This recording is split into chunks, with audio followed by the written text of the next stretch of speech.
এই গরমে আমের শরবতটা বানায় খাবে, দেখুন কতটা লোভনীয়। গরমের আরাম আমের শরবত। নমস্কার বন্ধুরা, ফ্যামিলি কিচেনে সবাইকে স্বাগত। আজকের আমের সিজন প্রায় শেষ, তাই আমি গাছ থেকে কয়টা আম পেড়ে নিছি, একটু আম পোড়া শরবত বানাবো। গাছে কয়টা কাঁচা আম ছিল, তার থেকে আমি এই 3টে আম পেড়ে নিছি। তো এখন আমগুলো পোড়ায়ে শরবতটা বানাবো। এবারে আমগুলো পোড়াতে দিই। আমি আমগুলো পোড়াতে দেওয়ার আগে এর গায়ে একটু তেল মাখাই দেবো।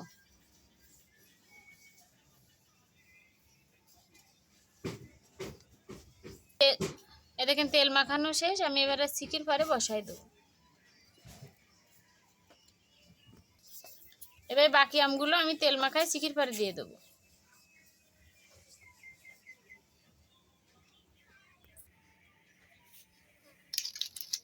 আমগুলো আমি তেল মাখাই সিকির পরে দিয়ে দিছি, এবারে চুলোটা দাঁড়ায় দেবো।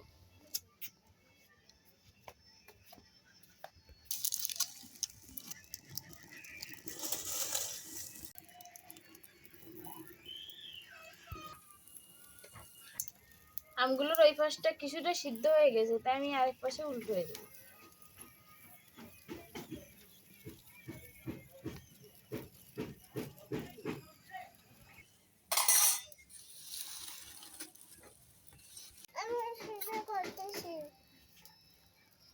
আমার আমগুলো সিদ্ধ হয়ে গেছে, দেখেন ফেটে শ্বাস বেরিয়ে যাচ্ছে। এবার আমি নামাই নেব।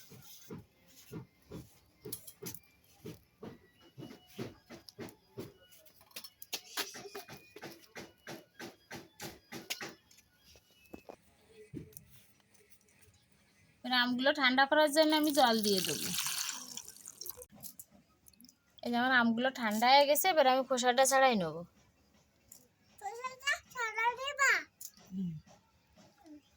দেখেন আমগুলো কত সুন্দর সিদ্ধ হয়ে গেছে।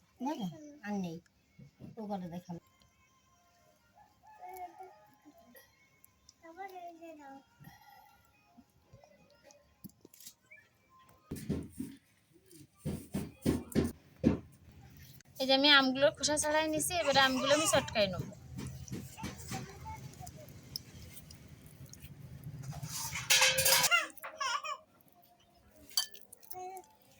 এই দেখেন আমগুলো একটু হালকা পেকে পেকে উঠেছে, কারণ এমন তো কাঁচা আমের সময় না আম সব এরকম লাল লাল হয়ে গেছে। দেখেন আমি একটা আঁশ নেই, একেবারে আঠা। আমাদের একটা গাছের আম এরকম এতটা সুন্দর, তা সব পেকে উঠেছে বলে আমি এটা কাঁচা দিয়ে নিছি, তারপরে দেখেন লাল হয়ে গেছে। এবারে আমি শ্বাসগুলো সব এখানে বের করে নিছি। এবার আমি এর ভিতরে জল আর বিট লবণ দিয়ে ভালো করে চটকায় নেব। এবার আমি এর ভিতরে জল দিয়ে দেবো।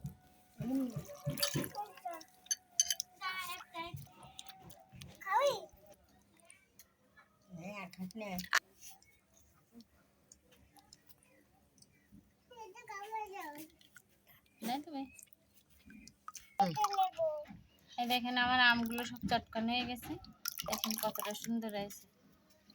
চটকায় আমি একেবারে জলের সঙ্গে মিশিয়ে নিছি।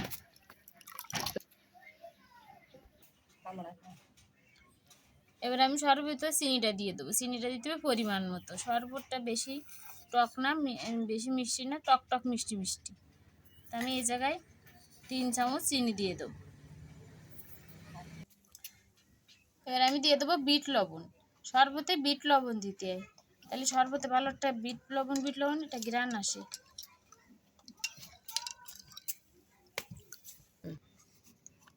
এবার আমি দিয়ে দেবো এই যে ভেজে রাখা ধনে আর জিরে গুঁড়ো। এবার আমি ভালো করে নেড়ে চেড়ে সবগুলো মিশিয়ে নেব।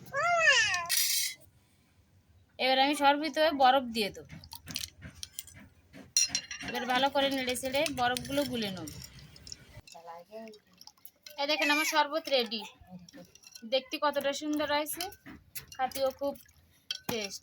এই গরমে বাড়িতে আম থাকলে বা বাজার থেকে কিনে নিয়ে আসলে আপনারা এরকম শরবত তৈরি করে খাবেন, দেখবেন কতটা এই গরমের আরাম। আমার শরবতগুলো এবার আমি মাটির বাড়ে উঠে দেবো।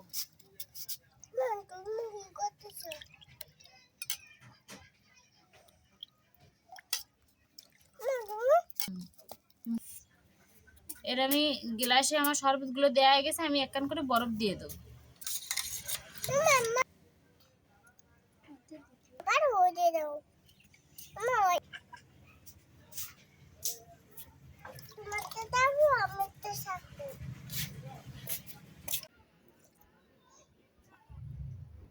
বন্ধুরা কত সুন্দর হয়েছে, আপনারা বাড়িতে একবার না বানায় খালি বুঝবেন না।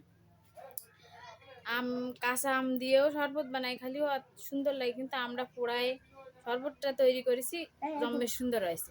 আপনারা আমার ভিডিওটা দেখে এরকম আম পোড়ায় বাড়িতে শরবত বানাই খাবেন, দেখবেন কতটা সুন্দর। আর এই গরমে দুপুরের সময় এরকম এক গ্লাস শরবত পালি আর কিছুই লাগে না, প্রাণটা জুড়ে যায়। তো সবাই খাবেন তৈরি করে। সবাইকে ধন্যবাদ।